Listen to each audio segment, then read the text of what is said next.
Welcome to 1500ESPN.com. My name is Andrew Kramer. I want to thank you for joining me here as I go over three keys for the Minnesota Vikings to beat the Kansas City Chiefs this weekend at TCF Bank Stadium. And no, I am not inside the basement of the stadium waiting for the game on this Thursday.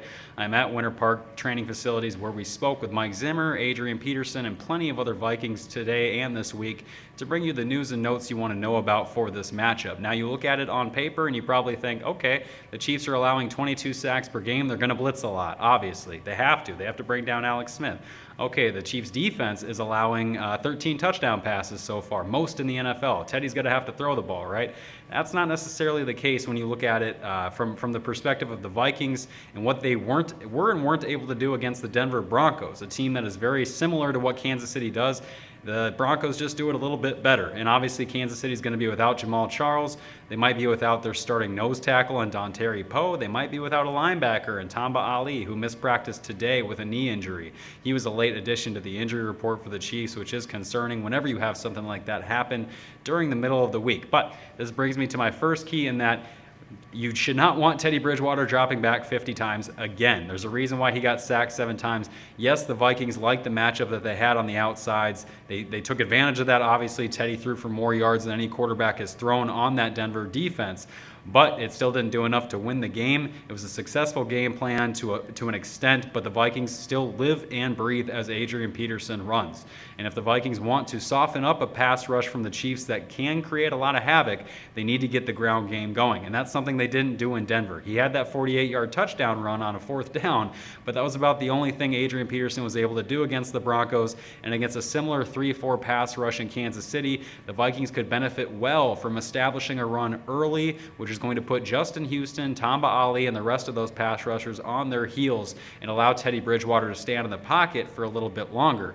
Now, it is going to be key for Teddy to get rid of the ball quickly. Only one quarterback is a slower thrower through 4 games or 5 weeks of the NFL than Teddy Bridgewater, and that's Tyrod Taylor over in Buffalo. So the Vikings are emphasizing Bridgewater to get the ball out faster to help limit that pressure, but at the same time, he was doing so against last week, 2 weeks ago before the bye, he was doing so against a defense in Denver that could just pin their ears back and come after him because they didn't need to worry about a running game because there wasn't one. So the Vikings can establish Adrian Peterson, get that ground game going that will have cumulative effects, trickling effects to the offensive line and make it easier on the pass rush. Now, number 2 is going to be to contain Travis Kelce and contain Jeremy Maclin. The Chiefs are going to be without Jamaal Charles, their star running back who accounted for 40% of the Chiefs' offensive touches through 5 games.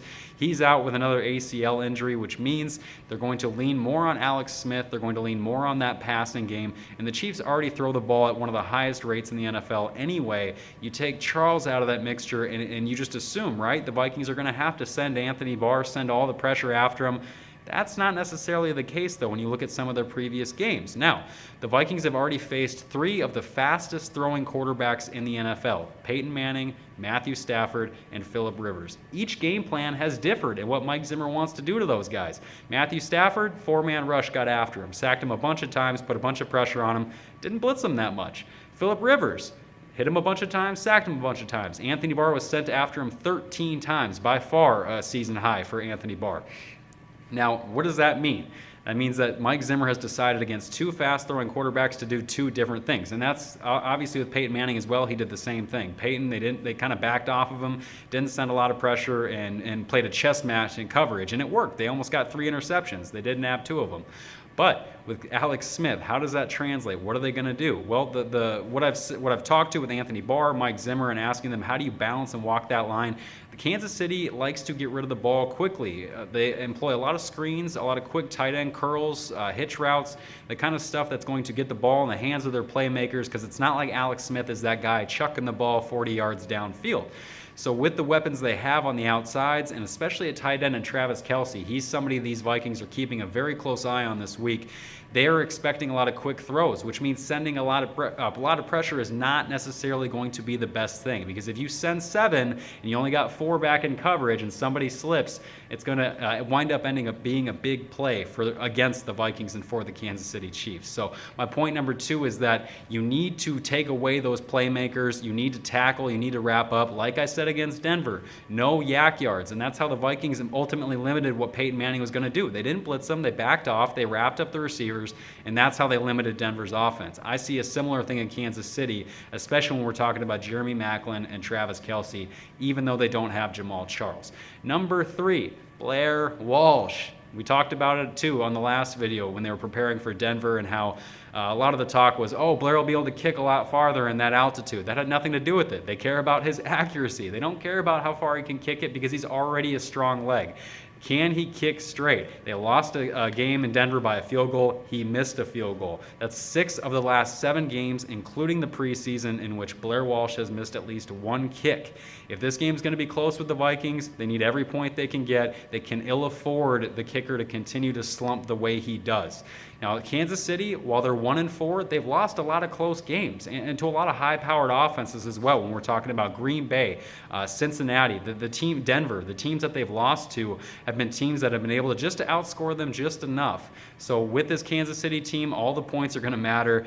Even if the Vikings are able to limit Alex Smith without Jamaal Charles, that's great. But any miss, any slip-up might be able to cost them against a team that still is capable and still can score a lot of points. So Blair Walsh needs to be on point at TCF Bank Stadium, where he has fared better than he has on the road in recent history. I want to thank you guys for joining me here at 1500ESPN.com. My name is Andrew Kramer. Please check back to the website for all the injury updates, articles, and everything. And we didn't even get to a point about the 6 receivers these Vikings are going to have on Sunday. They expect all 6 to be healthy, which includes Charles Johnson, a guy who hasn't played, since that San Diego game. It's going to make a tough decision for the Vikings. Who do they activate? Who do they deactivate? Is it Cordero? Is it Stephon Diggs? We wrote about it at the website. Check it out. Thanks a lot.